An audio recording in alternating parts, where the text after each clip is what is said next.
What is going on, guys? And today we're going to be taking a look at Meshnology's N37E. Now, this was sent to me for review, just like most, if not all, of Meshnology's LoRa kits. You do have to build it, and there are some assembly that's required. Okay, but luckily it's super simple, and we're gonna go ahead and build this now. Right now, you're looking at the clamshell, the nice, beautiful 3D printed carbon fiber case, which is probably PLA, maybe PETG, but anyways, inside the box, we've got our Seed Studios WIO Tracker L1 e-ink display board combo, right? So here is our LoRa board. Okay, we've got GPS, we've got our LoRa chip right here, which I think is an SX12, let's see, SX1262, yep. So it's our standard, pretty much our standard LoRa chip on this board, right? We've got our joystick and our select button there with an on and off switch. We have our SMA pigtails with a ribbon cable connector, GPS antenna, and a battery extension there. We have our e-ink display right there. And in the back, we have our faceplate for the front of the device as well, and an antenna. So let's go ahead and put this to the side. Let's get everything out, make a mess, and start building this thing. So I'll fast forward through some of these parts so that way you guys don't have to see me do this all, but it's just something that we have to do. And also, they did send me a ribbon cable that will now come with all of the N37E units. Mine, they just sent out before the revision for this cable, so this is going to be a longer extension cable for the screen, and when we build it, you'll see what I mean. Okay, so let's go ahead and let's put all of our stuff there to the side, and last, let's go ahead and get the SMA. We're only going to need one. They gave us two, but we only need one for now, and we're going to take in the GPS. Okay, one of these will be for your LoRa, which in my case will be 868 on my board, but yours could be 915 or 433. But this is going to be for the LoRa, and if later on, if you wanted to upgrade, you can use the other one for GPS. Okay, so I am not going to use it for GPS. I'm just going to leave the built-in one, right? We've got one hole there, and if you wanted to modify the case, you can do so. Yep. Yeah, so probably somewhere in that area would be okay for the GPS. I don't see another spot for it, but anyways, all right, let's go ahead and get started. So this is a faceplate, so we're going to go ahead and take our e-ink display. I'm going to peel this off because we're going to install the screen. Okay, you're going to put it, I'm putting mine upside down, shiny side up, and the ribbon cable to the left of the, if you're looking at it from the face to the left, right? It'll just go right in there. It's okay if it's a little snug. Sorry, if you're looking at the face, you're gonna have the white side face up, and the ribbon cable is gonna go into this little slide over here. Okay, and then what we're gonna do is we're gonna go ahead and put the faceplate on, okay, just to hold the screen into place. And I am going to take our little tiny screws, right, and our little hardware baggie here. And when I mean tiny, they are actually very small, so we'll dump that. Okay, we also got some double-sided tape for the battery. We're going to magnetize our screwdriver tip here so that these can hold itself. We are going to put that in. But one thing that I will say about these is that there are no threaded inserts on this case, so please be careful and do not over tighten your screws. I honestly recommend you use a manual screwdriver for this, a manual precision screwdriver, so that way you're not over screwing the holes, over torquing them, because there's no threads, metal threaded inserts, so you will more than likely strip the plastic if you over tighten it. Also, you want to make sure that these screws are flat and flush and they don't protrude out, because when you put the faceplate on, it needs to sit flush. So if these are not flush, this won't sit flush. Okay. All right. So now what we're going to do is we're going to take our board, okay, and we are going to pop on our little joystick button. Usually that's going to be something that I forget all the time on some of the other ones, but this time we're not doing that. And then there's also a button there, and that's going to be this button. It comes in the bag of screws, right? That's going to be for this, but unfortunately it doesn't push onto that. It sits on the faceplate like that, right? Cool. So we're going to leave that there. You're going to take, I know we're kind of all over the place here, but we're going to take our little ribbon cable clamp, okay? And we are going to see the opening there in the plastic, the little groove that's kind of notched out there. We are going to take our screen. It's probably easier if you take the screen off, but that's all right. So we're going to take our screen, our ribbon cable, and we are going to just put it on. It's going to sit nice and flush. Actually, you know what? We are going to take this front plate off because I think actually it'll be easier for us. So let's go ahead and take that off. And because we're building this first time, you know, without instructions, mind you, usually these all kind of build the same way. But what we're gonna do, we're gonna take the pin side up on there, the shiny gold pins, and it's gonna sit in that groove there, up, facing up, right? And you're gonna push it in and you're gonna clamp the sides, right? Now that's sitting snug. And we're gonna do the same thing, but we're gonna do it with our ribbon cable, the long one, right? Pin side is gonna be upright, and we're going to clamp that down. Nope, cable is crooked. Make sure all those pins are good, just like that. See, perfect. Now we can put the screen back in. So we're gonna loop that wire through. We are gonna, okay, sorry about that. My storage was full on my phone. So anyways, you're gonna go ahead and put that wire, the ribbon cable that we just put together. We're just gonna loop it right back through this front case, okay? And we are going to have it sit just like that, right? We're going to put our faceplate back on, and if we're doing it this way, you'll notice that there is a wider side on the front faceplate and a wider side on the screen, and that's what we're gonna do. We're gonna put the wider side on the wider side of the screen. Just makes sense, right? And we are going to screw that in, take our other little screw. Whoo, I caught it. These things are very small. If you lose them, it will be hard to find. Now that's in, we will take our 3D printed piece that I showed you earlier, and we'll put it right there. We will take our ribbon cable, okay? And you're gonna find your shiny pins. And since the board is gonna be placed face down like that, we are going to have to connect the screen. It's gonna go over like that. All right, so we could probably just do this and connect it that way.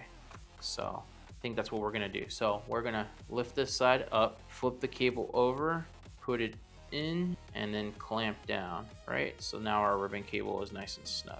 I'm actually just gonna put it right over here off to the side. Okay, now another thing I did mention, it's another 3D printed piece, and that is for the reset button here. So it's gonna slide right into that little, let's see, that little hole right there, okay?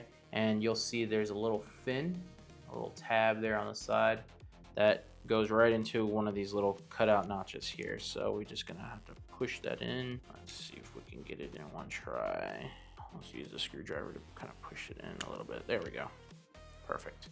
All right, so now the button is in, and we will take our board and flip it like this, and we're going to, you're gonna want to kind of angle this a little bit, right? And then we're gonna seat it down, right? Just like that.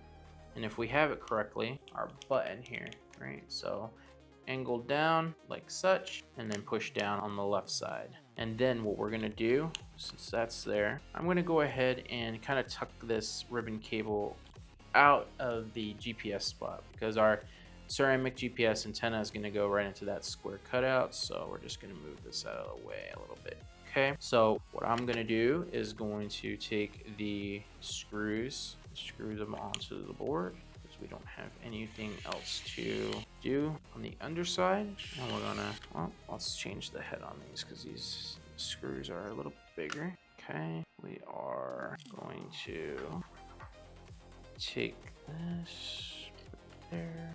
Okay, and I do recommend, again, to use a precision manual screwdriver versus an electric one, just mainly so that you don't over torque these because they're not threaded inserts. Again, I'll repeat that over and over again throughout this video. That's one of the dislikes that I see with Meshnology's like devices, that there's no threaded inserts.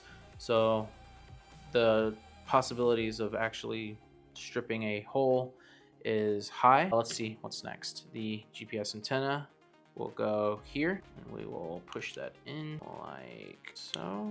If you guys need, you guys can use a screwdriver and kind of help it a little bit. I like to make sure that it's flat, and there we go. And then the antenna goes face down, the ceramic goes face down. Then what we're gonna do now is we're gonna take our pigtail and unscrew the nut and the locking washer and ring. Set those off to the side. We'll take our back case and put this through. It's okay again to use your screwdriver and kind of push that in. 3D printed cases, the tolerance is sometimes a little too tight.